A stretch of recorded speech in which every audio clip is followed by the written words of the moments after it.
Bismillahirrahmanirrahim. Assalamualaikum warahmatullahi wabarakatuh. Innal hamdalillah nahmaduhu wa nasta'inuhu wa nastaghfiruh wa natubu ilaihi wa na'udzu billahi min syururi anfusina wa min sayyiati a'malina.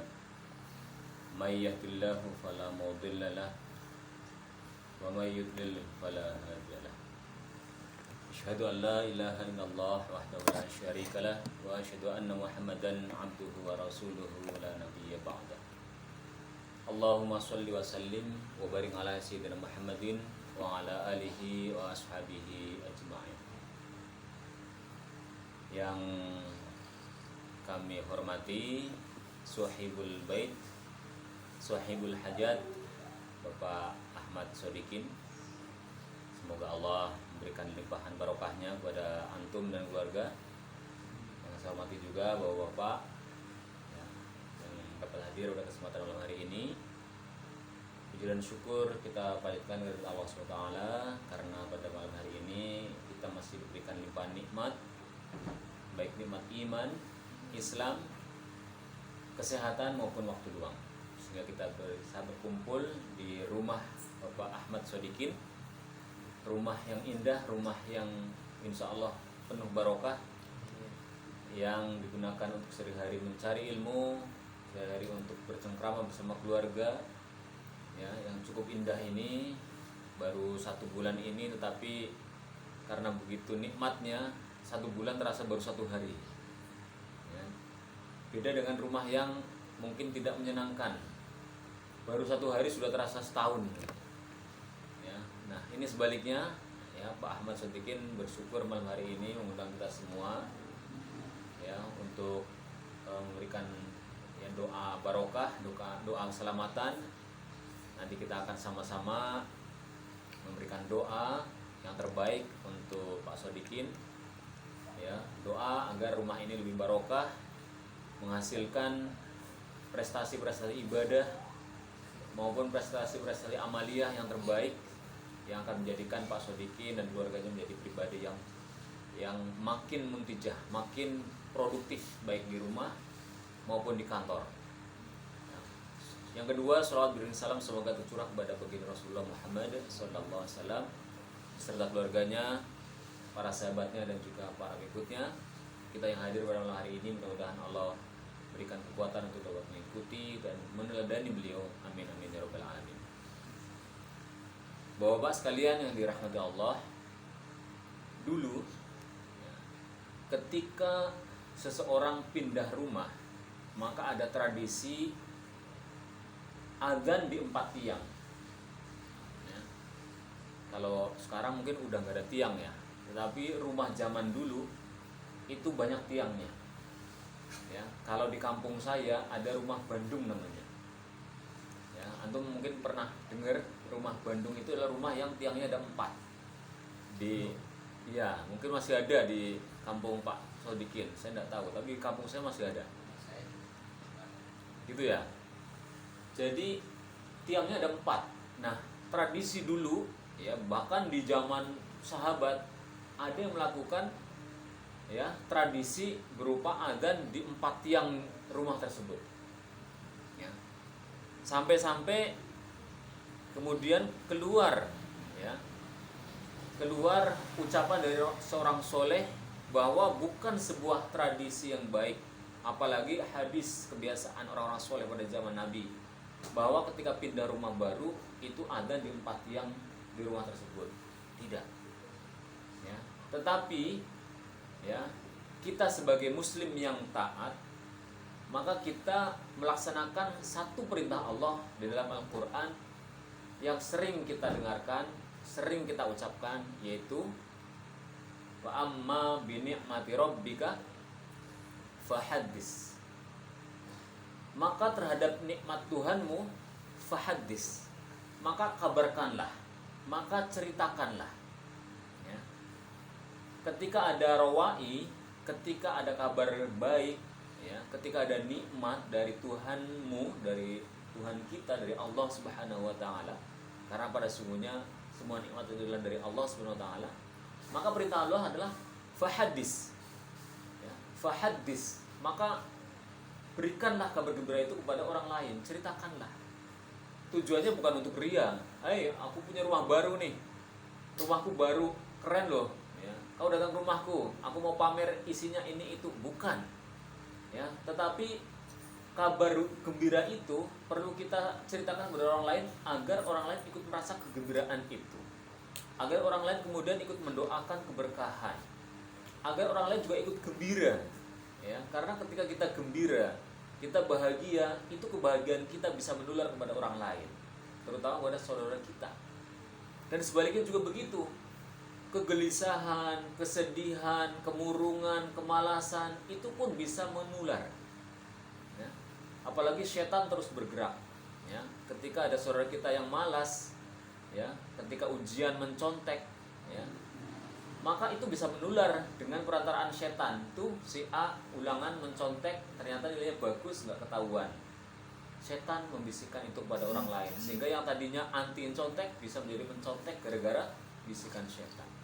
Nah, kembali kepada berita rumah yang baru adalah berita baik, ya, sebuah nikmat dari Allah yang agung, yang patut kita syukuri bersama. Maka Pak Sodikin ini, ya, dengan niat yang mulia ada dalam rangka untuk mengamalkan, ya, ayat yang tadi, amma binikmati rabbika fahaddis, ya.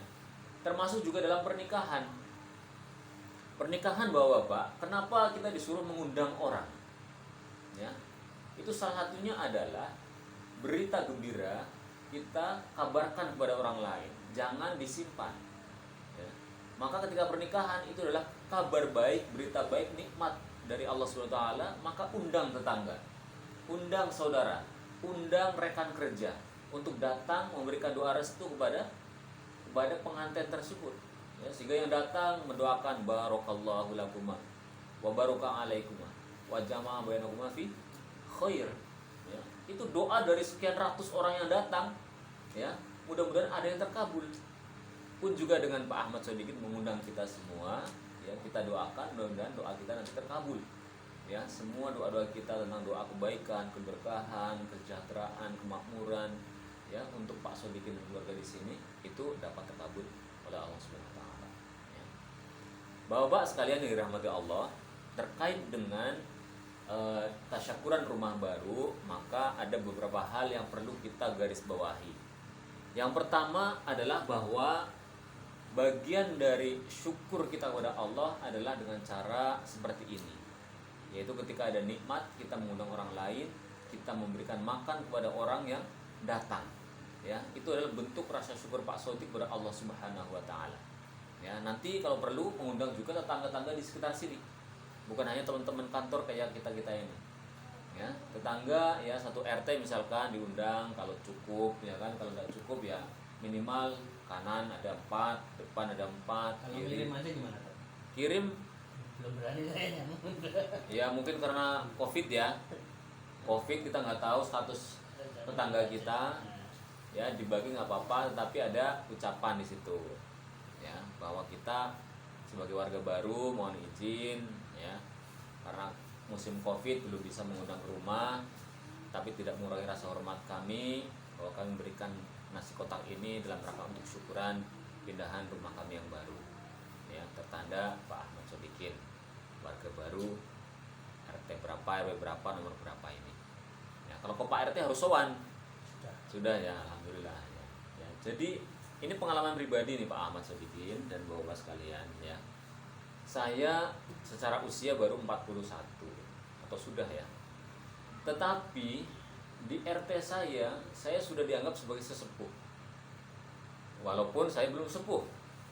Ya, ketika acara tasyakuran, ya, acara malam 17-an tirakatan di kampung, ya, maka saya yang diminta untuk memberikan sambutan sesepuh. Ya, itu bagian dari kita memang ketika hadir di masyarakat, kita di situ berperan, berkontribusi, menjadi bagian dari solusi, bukan sebaliknya, bagian dari problem. Ya. Nah, ketika kita hidup di sebuah masyarakat, kita menjadi bagian dari solusi, ya, apalagi hari-hari kita berbuat baik kepada tetangga, ya, kepada masyarakat sekitar itu ya sering memberikan makan, ya aktif di musola, ya bahkan menjadi imam di musola dekat rumah kita, ya maka kita walaupun masih muda dianggap sebagai tokoh yang dianggap sebagai sesepuh. Padahal di situ ada Pak Haji yang umurnya sudah 60 tahun lebih, ada imam masjid yang umurnya juga 5 tahun lebih, ya tetapi mereka menunjuk saya, ya saya kemudian ya saya terima ya amanah itu, memberikan sambutan ya. Nah ini bagian dari peran kita di masyarakat, walaupun kita seharian di kantor tetapi tidak bisa dilepaskan dari kita di masyarakat ya. Minimal Sabtu Minggu kita bisa bersosialisasi dengan tetangga kita, kerja bakti kita gabung, ada ronda kita berpartisipasi, iuran-iuran kita juga ikut, arisan juga ikut ya. Walaupun kadang-kadang kita tidak bisa hadir karena mungkin kita lagi tugas keluar kota ya, mudik ke kampung halaman orang tua kita dan sebagainya, tetapi kalau kita di rumah jangan kemudian kita menarik diri dari masyarakat ya. Maka ketika ada tetangga kita yang meninggal ya, kita datang ke sana ya. Acara apapun itu tidak bisa membatalkan kita untuk datang ke tetangga kita ketika ada yang meninggal, termasuk ketika jam kerja kita izin kepala kantor, itu adalah sebuah kebaikan. Dan kepala kantor saya pikir ya akan mengizinkan ketika kita izinnya dalam rangka takziah ke rumah tetangga kita yang barusan meninggal ya. Dan kita tidak harus full dari pagi sampai siang, misalkan dimakamkannya adalah ba'da duhur ya, cukup mungkin setengah jam di awal pagi-pagi, atau ketika meninggalnya jam 10 kita datang pertama mungkin setengah jam ya, atau maksimal 1 jam kembali lagi ke kantor, itu udah cukup untuk kita izin kepada kepala kantor. Yang penting kita komunikasi ya. Itu yang pertama. Yang kedua, Bapak sekalian ya, bahwa sebuah perintah dari Rasulullah SAW ketika Rasulullah bersabda yang diriwayatkan oleh Muslim, hadis ke-780, Rasulullah SAW bersabda, la taj'alu buyutakum maqabir innasyaitana yanfiru minal baiti alladzi tuqra'u fihi suratul Baqarah. Janganlah kalian menjadikan rumah-rumah kalian seperti kuburan. Sesungguhnya syaitan akan lari dari suatu rumah yang dibacakan di dalamnya surat Al-Baqarah. Ya, hadis ini sahih, diriwayatkan oleh Muslim nomor yang ke-780. Ya. Nah, ini ada sebuah pengalaman ya. Saya sendiri yang mengalami. Ketika saya pindah rumah baru di yang saya sekarang tempati, itu saya awal-awal belum membacakan surat Al-Baqarah. Ya. Sebelumnya ketika saya beli itu kan rumah second. Ya, saya tanya kepada pemiliknya tentang ya macam-macam ya, termasuk keamanan, air, ya. Bahkan sampai mohon maaf saya tanyakan ada hantunya nggak di rumah ini. Itu saya tanyakan, ya. Saya tidak tahu dia jujur apa enggak, tetapi dia menjawabnya oh nggak ada. Ya, anak saya ini di sini sendirian berani. Ya, kadang-kadang temennya ikut ke sini. Ya. Memang tidak ada hantunya ketika kami tinggal di situ, tapi ada tanda-tanda setan di dalam rumah itu. Ya, saya nggak tahu udah cerita apa belum. Ketika kami awal pindah itu kami sakit sekeluarga kecuali istri saya. Ya, silih berganti. Bahkan saya sampai tindian di situ. Tindian. Jadi baru kali itu saya tindian. Sebelumnya tuh enggak pernah tindian. Ya, antum pernah merasakan tindian? Kondisi di mana kita tidak berdaya apapun padahal kita sadar. Karena saya di pondok dulu. Di pondok? Ya. Pondok apa? Pondok waktu saya kan ya sebelum waktu SMP sih. Wah, Antum santri juga berarti ya? Ya cuma sebentar aja. Satu kilometer. Baru kali itu saya tindian. Iya. Tidur, ya mimpi, begitu bangun sadar tapi nggak bisa ngapa-ngapain. Ya, Iya. mau ngomong nggak bisa apalagi bangun. Beberapa saat itu sampai suatu saat Allah berikan kekuatan saya bisa bangun. Astagfirullah. Anak saya sakit silih berganti sampai yang paling kecil masuk rumah sakit. Ya, dokter cek itu nggak tahu sakit apa, pokoknya hanya sakit ya, demam tinggi, dehidrasi, tidak mau minum, tidak mau makan, ya, demam tinggi. Ya. Ya, pertama kali masuk rumah sakit ya di situ ketika kami baru pindah ya. Tahun 2015 bulan September ya. Saya waktu itu lagi di Jogja, saya pulang karena istri nelpon anak di rumah sakit gitu ya. Jadi waktu itu saya belum bacakan Al-Baqarah ya, sampai suatu hari Pak Kris Rolanto yang sekarang sudah promosi ke Palopo, kepala kantor di sana, itu cerita udah dibacain Al-Baqarah belum, nah bacain ya, setan akan kabur kalau kita bacakan surat Al-Baqarah. Ternyata memang itu adalah sebuah hadis dari Rasulullah SAW bahwa ketika rumah-rumah dibacakan Al-Baqarah maka setan akan lari ya, tidak mau tinggal di situ ya. Maka ketika Pak Sodik mengundang kita membacakan Al-Baqarah ya, itu tepat karena memang ya Nabi mengatakan seperti itu. Kalau sudah ya lebih baik tambah biar makin kuat begitu ya. Setelah Pak Kris cerita itu, saya bacakan Al-Baqarah sekali duduk ya, 1 jam lebih 10 menit kurang lebih ya, tidak duduk terus. Saya kadang-kadang ngantuk berdiri ya, jalan-jalan dari depan, tengah, belakang, balik lagi depan, tengah, belakang ya, agar sudut-sudut itu terbacakan Al-Baqarah semuanya. Saya bacakan keras-keras. Iya, memang hadis sahih ya, setan itu akan kabur ketika mendengar surat Al-Baqarah dibacakan di dalam sebuah rumah ya. Maka siapapun ya itu bisa membacakan surat Al-Baqarah, apalagi dihadiri oleh orang-orang soleh seperti antum-antum semua ya. Mungkin Pak Sodik sudah bacakan, tapi kita bacakan lagi juga nggak apa-apa, itu lebih bagus lagi ya. Jadi bapak-bapak sekalian, termasuk jamaah sekalian di yang menonton YouTube saya ya, monggo ketika kita pindah rumah kita bisa melakukan hal yang sama seperti dilakukan oleh Pak Ahmad Sodikin ini.